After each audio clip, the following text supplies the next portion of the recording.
They're chasing. Alana, in a word, who wins it from here? Oh, Balwyn. So Balwyn still the confident favourite here with the call team as we get the second half underway. Siren sounds. We're back in the guts of Balwyn Park.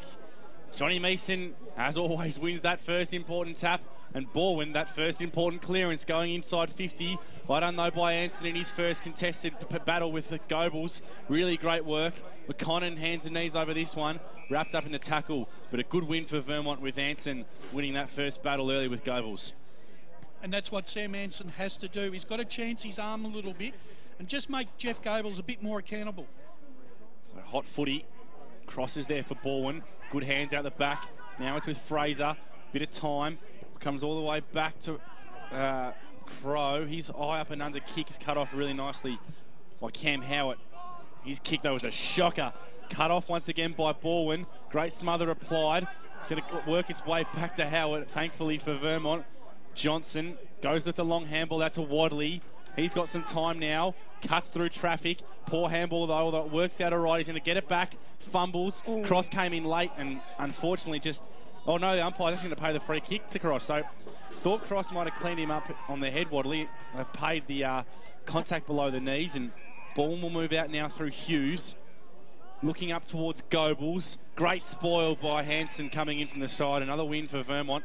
And the ball goes over the boundary line, 50 out from the Vermont goal. He must have heard you, Brash. He started on fire this quarter.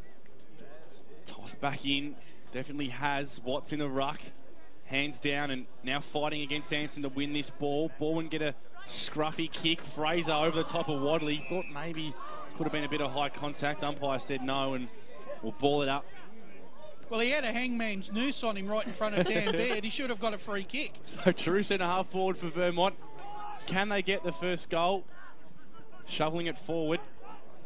So Perry works it back to Emily. Now straight through the middle. Chance for Vermont. Good kick into space. Will favour McConnon. Tried to control the bounce.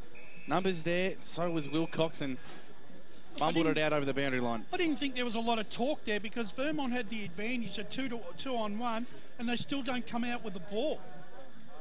So it's going to be a throw in. Mason with the hands down. Fighting on hands and knees there. It's Gilchrist wrapped up in a Whale Buxton tackle. And we balled up once more.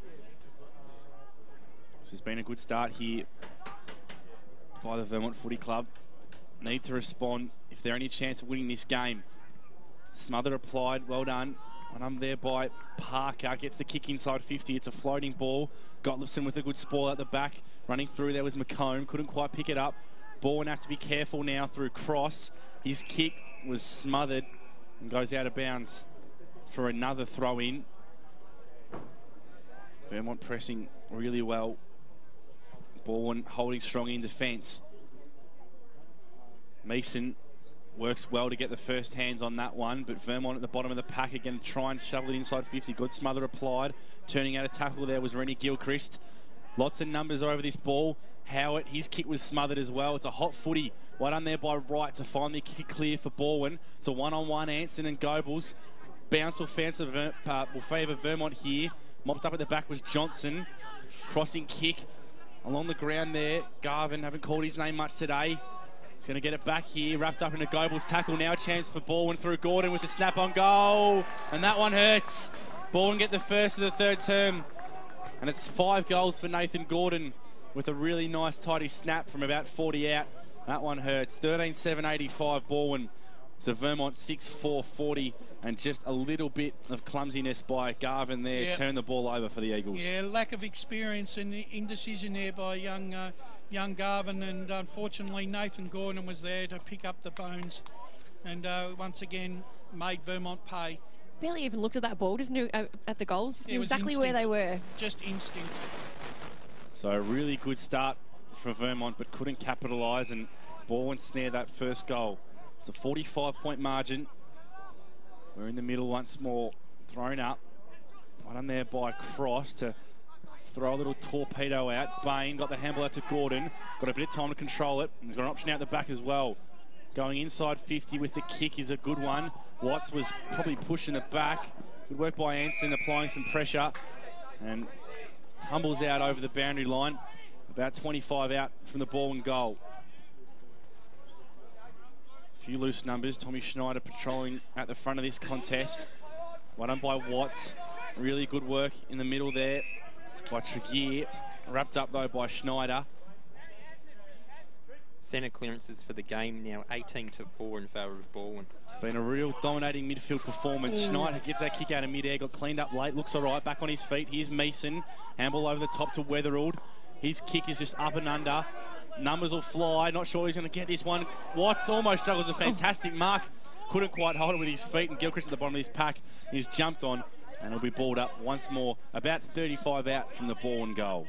Great handball out of trouble by Mason as well. He's really, really calm under pressure. Dangerous position. Watts got the tap down nicely. A little flick off the bottom of the pack wasn't all that great, though. It went to Parker. And then Parker's kick wasn't all that flash, and he's turned it over, found Big Johnny Mason, whose kick wasn't all that flash. It's a should have handballed. Bit of a comedy of errors, and McComb ends up with the ball. True centre wing, exactly where our chiropractic betting boundary rider is, Lockie Munro. Good segue there. Just an update on Glenn Shivers. He's just had the jacket on, they're icing his knee. I really doubt that he's going to be coming back out for the rest of this game. Dunsky for the day, and thanks for the applause from boundary side. I did appreciate it. Got Leapson. Just evaded the tackle and now goes forward. One-on-one, Hughes running back with the flight of the ball. Preto managed to hold his feet. Now he's got a bit of work to do. Got his handball over the top to his skipper in Johnson, who was over the boundary line and out of bounds. Just noticed there, when the ball came into Kirby Connon in that half-forward line, instead of attacking the ball, he actually stopped and waited for the ball to come to him. He should have been more attacking there. Phillips at front position on that occasion. Trying to get it away here is Neil. He's held up and going nowhere. That just happens when you're lacking a bit of confidence though, Brash, and It imagine does. the whole Vermont forward line are lacking a little bit of confidence at the minute. That's it, right. Meeson, good tap down. It was intended for Reddy Gilchrist, but the boundary line beats all comers once again.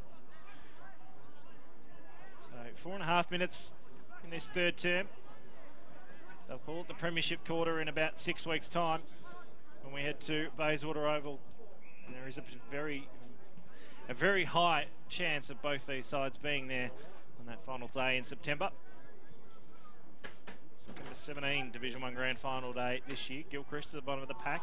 Tried to get his handball away. Every Vermont player pleading for incorrect disposal. They're not going to get it. Cole Emily just lets him know at the bottom of the pack. And then he got put in a headlock.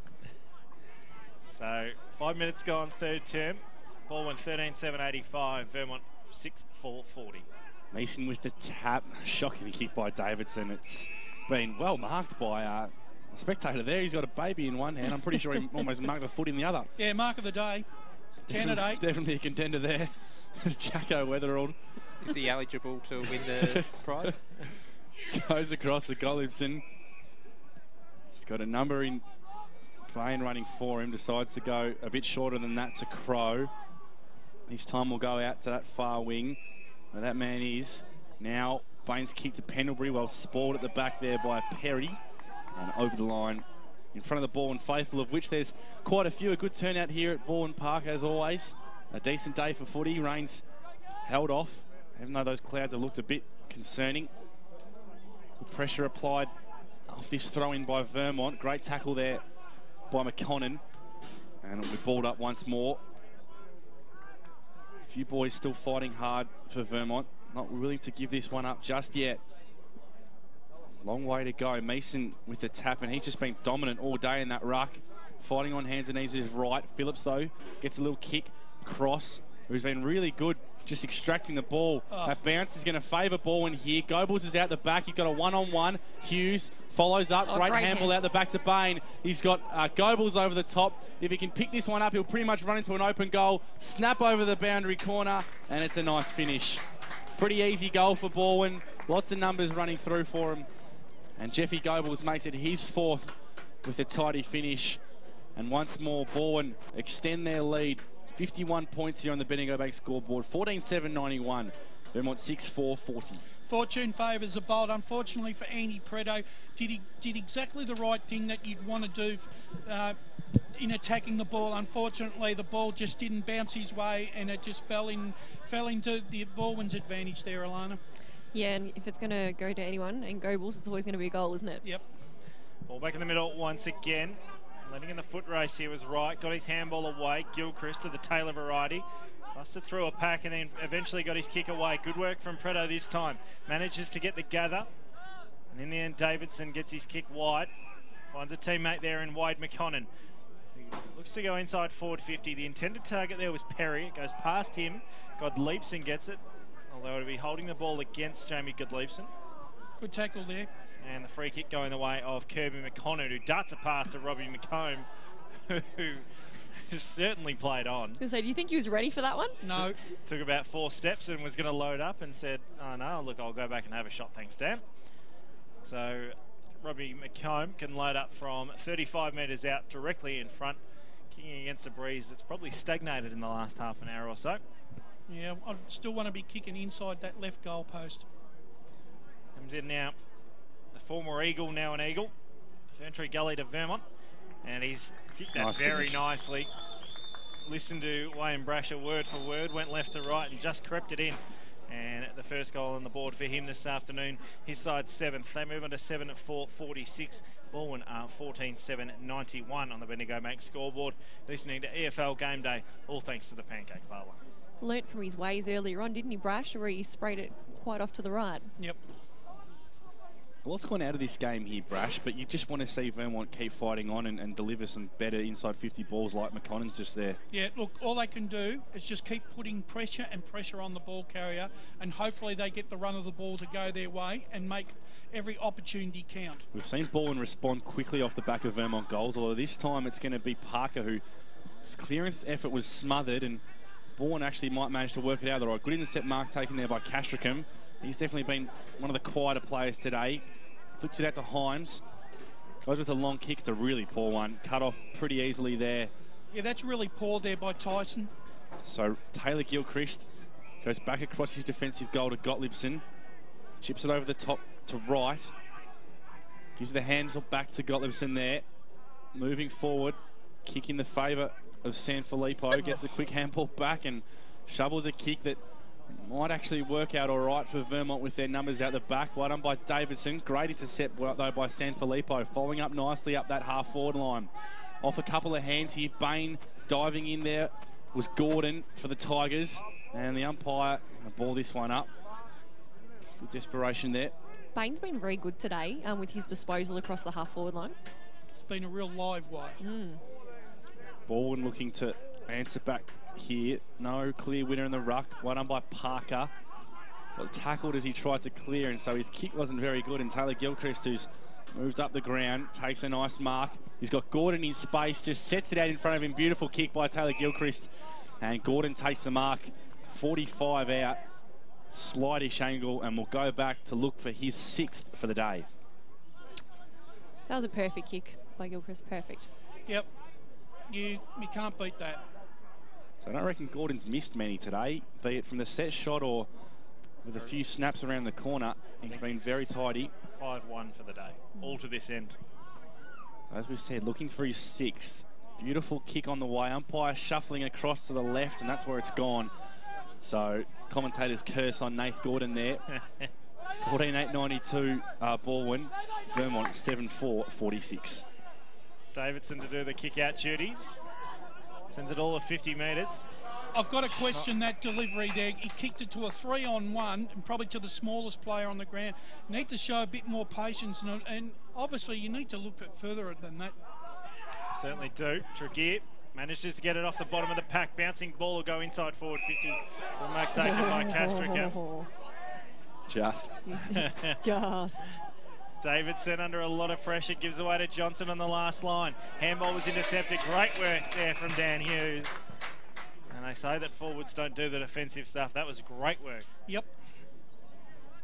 I don't know, if I was coaching Vermont, I'd be trying a few different things at the moment, just seeing if something will work that maybe they can use moving forward next time. Maybe a bit of a surprise, because what they're doing at the moment, no good. Well, they're going to potentially meet them in 3 weeks' time. And that's what I mean. And they can't afford the same result. Yeah, so try something different, put some players in some different positions, see if you can get a better outcome in this quarter. Exactly right. Wetherell marks at half-back. Short chip kick found Godleepson, who kicks over to a teammate who's been relatively quiet this afternoon, Marco Regan, but he's delivered beautifully to Nathan Gordon on that occasion. Had about a metre on Tim Johnson. He's still probably 60 from home. Just a short chip kick inside forward 50. Goebel's got caught in the back, and I was almost half a chance at disposal there as Wale Buxton punched it into row F. The golden fist. Inside 50s is quarter 9-3 in favour of Balwyn, thanks to Tuesday. So ball thrown in, 25 metres out from the Balwyn goal. Got to make something work here. Vermont to try and get back into this game. Anson, and that's not going to help. The handball was rushed over the boundary line and through for one behind. 14-8-92 Balwyn. Vermont 7-4-46 on the Bendigo Bank scoreboard. So Davidson learns from his mistake with his last kick out and just opts for the shorter option to Anson. Must have heard Brash. As if they'd taken any notice of me. Vermont stalwart. Tucked up on the boundary line, kicks long towards Phillips, but just really strong defensive work with the body and a great mark by Crow. Goes right into the middle. Mason, quick hands to O'Regan, even quicker out to right. Short kick was going towards Gordon, but Goebbels comes in to cut it off. Just tells his opponents and his teammates, I'm going to slow down and have a bit of a shot here.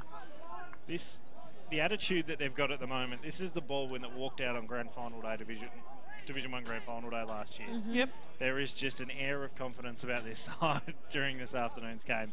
I mean, it helps when you kicked 11 goals in the first term, but they are just on. So Jeffy Goebbels will have to kick this from pretty much 50 metres out. He's on about a 40-degree angle, but one of the best set shots going around in the Eastern Footy League. Comes up, kick is a little bit high, still going pretty strong towards the goal, and just all class from Jeff Goebbels as that one sneaks in next to the right goal post. 5 goals for the Balwyn superstar and 15 for the team. 15-8-98. They lead by a very comfortable and very healthy 52 points. This game, Dyson Baker, is all but done. Certainly is. Helps when you're 8 goals up at quarter time, though. I think one of the things there, in that passage of play, the Balwyn set up, is the Balwyn backline pushed up into the midfield. Ball back in the middle once again. Leading in the foot race here was Tregear. Great body work, handball over the back. Found Meeson, who was taken high. Umpire said play on. Schneider tries to bustle through a pack. He's had a bit of a dog of a day this afternoon. They try and work it out. Good work from Cross. Found a bit of space to Gilchrist. Over the top, O'Regan, and now Wright has a bit of space on centre wing, outer side. Chip kick wasn't all that flash, but it'll find its target. Even when it doesn't go right, it goes right. Well, when your forwards are playing in front and leading up at the ball, there's a really good chance that they're going to get the kick, even if it's not a great one. And all of the forwards across centre forward line today for Balwyn have been doing just that. And Jeffy Goebbels marks 45 metres out from goal. And the old adage, if you don't play in front, you're going to get caught. And once again, that's what happens. Sam Anson isn't the answer. He hasn't looked likely all day to play on Jeff Goebbels. But he's the only one, I think he's the only one mobile enough to go with Jeff Goebbels, Dyson. Exactly right. Goebbels lines up. He's made a meal of that one. Just tried to bring it round too far. And he's gone out of bounds on the full. So it'll be a free kick going the way of Vermont. And Dyson, last time we watched the Balwyn-Vermont game, do you think this has been the major difference, is that the forwards are all playing in front for Balwyn today and leading at the ball, and last time they were getting caught behind? Yeah, look, I'm trying to rack my brain to think who's not in this Vermont side at the moment that's going to make a major difference. Make a major difference. I don't think Carey's a 6-goal difference in the context of the game. No, but he's a key backman. But then there's a bloke standing to the right of us, Johnny Milhusen, who's out of the Balwyn side at the moment as well. So Gordon sells a bit of candy, goes inside forward 50, and finds a teammate in Lockie O'Connell, who can load up from 35 out slight angle. And that was set up again by Roderick Crow. Yep, Crow. He's just been absolutely dominant. So yeah, give me a Roderick. Give me a Roderick. Never plays a bad game. No, he doesn't. You're right there, Soupy. Just need a Wodger and a Wenwick and a Roderick. So one of the rare quiet plays for Balwyn is O'Connell, but a chance to get on the scoreboard, a chance to tick the score over 100 points, and geez, the boys love that one. First goal, I would assume. Don't forget about us. We're still fighting on in this big Division 1 competition, and they got right around Lockie O'Connell there, and he's got a big smile on his face. I reckon you're right, Dyson. Possible first goal for the Tigers. Get out of his space, Jeff, was the quote. In all fairness, I don't think Lockie's had that much ground time today, but he's made the most of what he has, and he's kicked his first goal, and a good rap for him. 58-point margin, and some of the injured players up here next to us absolutely love that one from O'Connell as the ball's back in the middle. Schneider, who's fought hard for the Eagles, couldn't quite extract the clearance. Bourne push it forward. Bounce will favour Hughes, and he's going to grab it, but he's wrapped up immediately in a pretty strong tackle there by Preto. Alani said that Vermont need to try a few different things. I think they're trying to throw their side around, but it's just not working for them today. Tricky, third man up, straight to Cashicum though, and he's kicked towards McConnell. Surely was held without it. Umpire said play on. Quick hands through Gordon. Flying kick. Here's O'Connell again on the back. Almost took a screamer. He's still fighting at ground level though, full credit. And just bundles it out over the boundary line. Geez, that would have brought the house down, I reckon. The fan club's getting right behind him. He just dropped a voucher then. Jared Chergren, Johnny Milhoisen standing on the balcony. Thrown in once again. It's definitely getting right up and about behind this game. Good smother applied there from O'Regan coming in. Great tackle though by Howard. A few calls for high, but wrapped up Hughes there really nicely. And we'll ball it up once again, right on the paint of 40. Tregear, that third man up once more, works well. Roach get first hands on this ball, but it's trickled out over the boundary line. He was thrown in once more. There's a big statement here today by Balwyn, and we know that they'll probably meet once more, and that often teams can learn a lot and come back, but it shows a real danger side of the rest of the competition, what Balwyn can do when they turn it on. Here's Cross through traffic. His kick up towards O'Connell. Well done by Wadley coming in the side. Well, almost probably juggled a mark there. Wasn't it? Comes out the back anyway to Tregear, and his snap hits the post. Second time today. So it's like they've been making a mockery of the competition all year, isn't it? 2 weeks out from finals and they've just gone bang. Just kind of turn it on when they want to. Yeah. I'd like to have a second look at that Wadley mark. I thought he actually juggled that one. I don't reckon no one touched it between his first touch and the time that it fell into his breadbasket. It's going to be with Howard though from the kick out. Here he is, a chance to stick the hands on that one, and he does. Wadley goes low to Wade McConnell. Quick handball, through the middle to Emily. Goes long inside 50 to the one-on-one. Good defensive spoil there by Pendlebury on Phillips. Although the ball's picked up by Crocker. His snapshot's going to fade right across the goals and actually going to be marked by Gottliebson on that boundary line. And a chance for Balwyn to progress back up the ground. He's got Gilchrist on long. That's the intended target. Goes straight through the hands of Wadley, straight through the legs of Fraser, and now bounces up towards centre wing. Hansen gets the handball now, gives away the short chip kick. Finds a bit of space. And now on the outer side, leading in the foot race there was right in front of Darcy Crocker. I've got to question the decision-making there of Tyson Himes. You had Perry down at full forward. Why wouldn't you go long to a one-on-one to your key forward, rather kick the ball to a two-on-one on a half-forward flank? I think he only can answer that one because we can't. Not too much confidence in the forward line of the Eagles at the moment as Gilchrist streams through the middle of Balwyn Park. Bouncing ball will run away in front of Jeff Goebbels. Manages to just keep it in. But eventually see Sam Anson over the boundary line and out of bounds. Unfortunately, pressure does a lot of things to players and makes them look silly. Sean Cross up to 22 disposals for the game. Been a great player in each quarter. Thanks to Juice Tap. Ball thrown in. And Watts back on the ground. Speaking of the Devils, Sean Cross kicks inside forward 50. Gordon out-muscled his opponent Davidson comfortably. O'Connell with a little chip kick off the bottom of the pack. Preto under a lot of pressure, just got it away. Hams, he was tackled, dispossessed, advantage paid, and another goal on the board for the Balwyn Football Club. Right place, right time there for Lockie Bain, and he has his second for the afternoon. He has his side's 17th. They move on to 17 goals, 9, 111 to Vermont, 7-4-46. I reckon there'd be a few sides, not necessarily Vermont, that would be looking at this score from today's game, and would be a little bit nervous with finals just around the corner. Yep.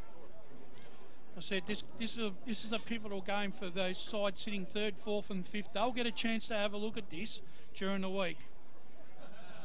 67-point margin out here at Balwyn Park. 24 minutes gone in this third term. 16 goals to this end of the ground. 11 in the first and 5 so far, with 24.5 minutes gone in this third term. We have been kept busy down here on the grandstand half of the ground. It's with Emily out the back. It's a better kick by him, although just a bit too much height and just putting his opponents under too much pressure, and that's really been the theme today. Well done by McConnon, though, to follow up on the great tackle on cross. They're out here now, Vermont. Must goal, quick hands, Schneider finds Phillips towards Perry, and they've stuffed it up, and Balwyn are going to rebound pretty easily here. Frustrating for the Eagles. Shane Tregear off the half-back line. Well done by Davidson. Bit of a body spoil, holding on tight to his opponent there, and McConnon comes back in with the tackle. Umpire lets this one go. We're right in the middle here. Balwyn, grubber kick forward. Anson with the mark, told to play on, so streams forward with the kick. It's a better option. Juggling mark by Kirby McConnon. He's got an option over the top if he can find him. Kick has to be good, and it is. It's going to work out nicely. Strong mark taken there by Jake Best, who's definitely been quiet. Yeah, I think this is his second touch for the day, but really he hasn't had very little opportunity to have any impact on the game. So Kirby McConnon's probably been one of the best players for Vermont, especially with his kicking. We've seen a fair few poor decisions being made. Yeah, that half forward line just hasn't quite hit their targets. Here comes Best anyway from 40 metres out. Kick's going to fade all the way out to the left and just squeeze in for a minus score. So it's 17-9, 111 Balwyn. Vermont 7-5-47. So Penderbury once again to the kicking duties. 26 minutes gone in this term. Goes short. And when it goes right, it goes right. Rod Crow sticks the one-hander. Handball's off to right. Now they've got a bit of space for Kennedy to move in. Good work there from Phillips. Caused the interception, and now Kennedy's got a lot of work to do at the bottom of the pack. It's held up once again. About 50 metres out for the Vermont goal. Free kick here. Big Johnny Mason, the only man standing inside the forward 50. Tim Johnson going to him, so a bit of a size mismatch in the ball in forward half. Just a little. Kennedy all by himself, though. Plenty of space to work into. Gives off to Roach, who's had a pretty quiet day, but still effective with this kick. Finds Bain. Still 70 from home. Everyone on the bench telling him to load up. Looks like Gilchrist is going to fly from the back. Can't quite take the mark. Tregear went without it. The ball goes over the boundary line and out of bounds. In front of Tyson Hames. Right on the behind post. Coventry side here at Balwyn Park. Mason got caught in back position, and now Vermont a chance to run away. Emily should have dished off to Schneider, held it, and eventually got it away. Johnston in a lot of space on that outer side, although Gilchrist corrals him. Decides to go up to centre wing, 2-on-2. Ball falls in the hands of Black Jumpers, and plenty of space to use for Crow. Although that is the end of the term, and back out to a 10-goal lead in favour of the Balwyn Football Club. They lead this contest by 64 points, and aren't they doing it their own way this afternoon? Balwyn on the Bendigo Bank scoreboard. They lead this contest. Vermont 7-5-47.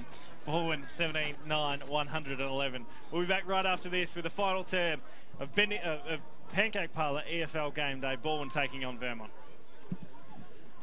Dave and his mates are flying to the Gold Coast to watch their team play the Suns. Do they B, pay too much for a taxi, C, hope for an airport rail link this century, or D, get a lift from a mate and hope for the best when they fly home? What about A, for A1 Airport Parking? At A1 Airport Parking, get 2 days for $25, 3 days for $34, or get 7 days parking for just $69. And at just 5 minutes from the airport, they'll get you there in time for your flight and pick you up when you get home. Show your footy or sporting club membership anytime you park and get 10% off. A1airportparking.com.au.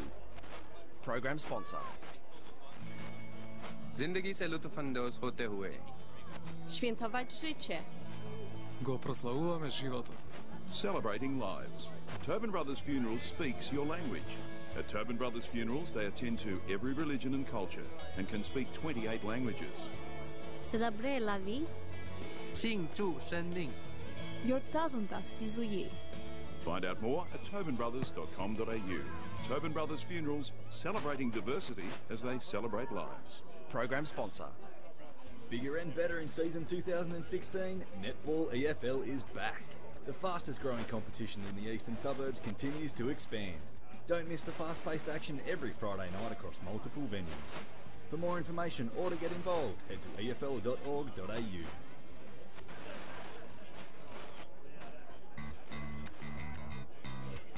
Nothing better than a companion to keep you up to date with all the latest when you're at the footy. Better still, one that fits in your back pocket. The Eastern Footballer is a must-read. All the latest information, team lists, feature articles and much, much more. Pick up your copy this weekend as you love it local across the Eastern Football League. Radio Eastern 98.1 is 7 after 4. Barry Cox back here in the studio, and we're back for the last quarter of Balwyn versus Vermont in just a moment. But time to check some AFL scores, and the game this afternoon up to the Gabba in Queensland and Brisbane, as between Brisbane and Carlton. At three-quarter time, it was Brisbane 14-7-91 leading Carlton 9-12-66 is currently the 18-minute mark of the last quarter. And it's the Brisbane Lions 15-8-98 leading Carlton 11-14-80. Goal kickers for the Lions. Close has 4, Zorko 3, Rockcliffe 2, possessions Rockcliffe 38, Zorko 27, Robertson 20. Goal kickers for the Blues, Casbolt 4, Silvani 3, Wright 2, possessions Curnow 25, Simpson 24 and Cripps 22. The other game this afternoon at the MCG is between Hawthorn and North Melbourne, and it's the 28-minute mark of the third quarter, and it's Hawthorn 11-9-75 leading North Melbourne 8-7-55. Goal kickers for the Hawks, Bruce and Rioli have 2 each, 1 to Burton. Possessions Mitchell 26, Smith 26, Hill 21. Goal kickers for North Melbourne, Petrie has 3, 2 to Gibson, 1 to Goldstein. Possessions Swallow 21, Zeeble 19 and Gibson 18. So there's your AFL score updates. We'll have another more AFL scores a little bit later on. But we'll be back for the last quarter of EFL game day, Balwyn versus Vermont, right after this, right here at Radio Eastern 98.1. Chiropedic Mattress Factory Direct for mattresses, bases, beds, electric beds, trundle beds, quality pillows, as well as custom-sized mattresses made to measure. Factory Direct locations around Melbourne and country Victoria. To keep up to date on the latest sales, fun facts and news, go to Facebook, search and like Chiropedic Mattress Factory Direct, and you'll join over 17,000 Facebook fans. Chiropedic Mattress Factory Direct. Buy direct from the factory and never pay retail prices again. Or shop online at chiropedic.net.au.